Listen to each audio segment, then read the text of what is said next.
Caught more passes versus the Patriots in the Belichick era, including the playoffs, than Reggie Wayne with 79. Skip, if you were Mr. Wayne, would you have waited for Green Bay? Molly, Stephen A., I would have. And I was very surprised that Reggie Wayne didn't wait at least a day just to let this play out. Just one more day. Now, you know and I know, maybe Belichick put the fear of Belichick in Reggie Wayne and just said, my way or the highway, pal. It's now or never.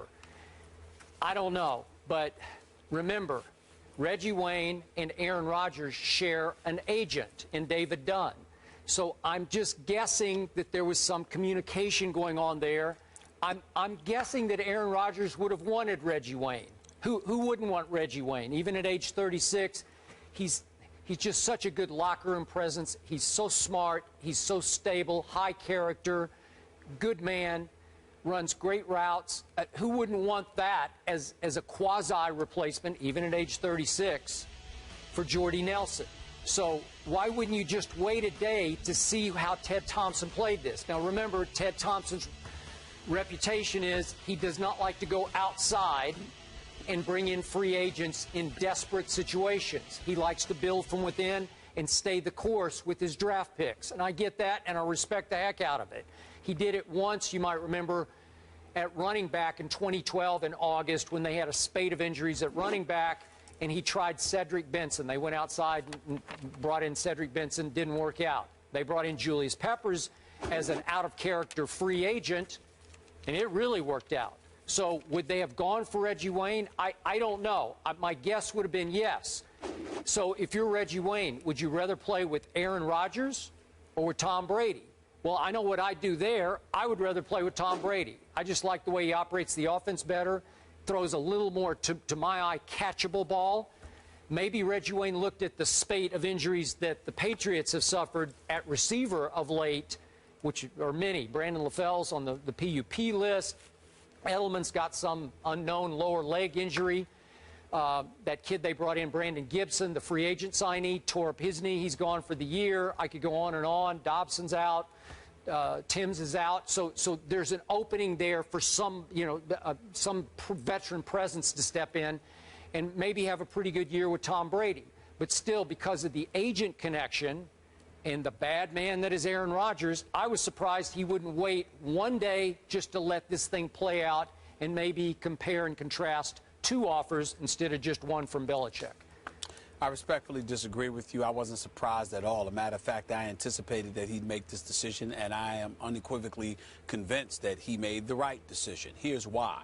Whether it's this kid Abderrahmane out of Wisconsin that you talked about yesterday, you got Randall Cobb, you got Devontae Adams, you've got this kid, what's his name here, Ty Montgomery's a possibility, Jeff Janis is a possibility, guys like that. They seem to be loaded at the position in terms of guys that they would want to give a chance to be inserted in the aftermath of Jordy Nelson's departure. And they're going to give guys that have familiarized themselves with the system, that have been around, quite a long time, or could do some things. So I think they're looking at it from that perspective. If you're Reggie Wayne, you want to be with the New England Patriots, number one, because they've been a nemesis of yours for years, because the vast majority of the times, they're the guys who've knocked you out, whether it was Peyton Manning being your quarterback or Andrew Luck. That's point number one. Point number two, you are 36 years of age. Point number three, 3 of the last 4 seasons, you haven't had a 1,000-yard season. So there's some dissipation that has taken place there. Yes, you still can run routes. Yes, you still have speed. Yes, you still have tremendous ability. You're a great, great guy. You're a consummate professional. You deserve to still be in this league. There is no question about that. But you might be looking at your own humanity, wondering about just Father Time knocking away at you and losing Jordy Nelson, and people looking for somebody to come in and replace that is something that Reggie Wayne may be ill-equipped to live up to.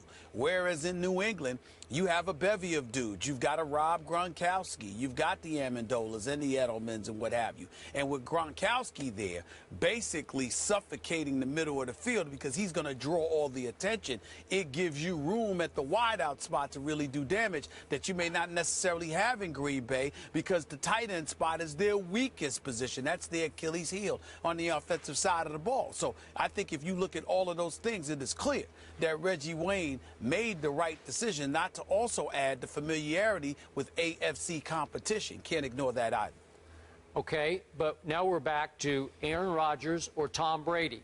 If you're Reggie Wayne, which quarterback would you rather play with? Tom Brady. Because that's the one I'm used to going up against that's repeatedly beat me. Well, yeah, so if you can't beat him, join him? Is that what you're saying? Yeah. Oh, I mean, deals? have you not seen that? Well, again, that happens everywhere. Okay, but all I ever hear from you is that Aaron Rodgers is all-time great, that he's by far the best quarterback to me, today, Skip. right? He's the best to me. But Skip, if he's one, Tom Brady's 1A. And that's debatable in a lot of people's eyes, including yourself. The greatness of Tom Brady can't be debated. So if you combine that with the fact that this has been my nemesis for the vast majority of my career, playing within the same conference, understanding the greatness of a Bill Belichick and the New England Patriots and what they customarily put out on the field year in and year out, if I'm Reggie Wayne, that's the direction I may want to go in. If I'm Randy Moss, accustomed to playing in the AFC, there was no England, and I'm going by years of playing in Minnesota. If I'm a Des Bryant and I decide that, someday I'm getting out of Dallas and I'm going to be in the AFC. If I'm one of these guys from the NFC, rather, then, of course, I might look at Aaron Rodgers differently than I look at Tom Brady. What's the problem? I don't understand the difficulty in comprehending that. It sounds to me like you're finally coming all the way around on my guy Tom Brady, and now you've made him a 1A even. You've got 1 and 1A.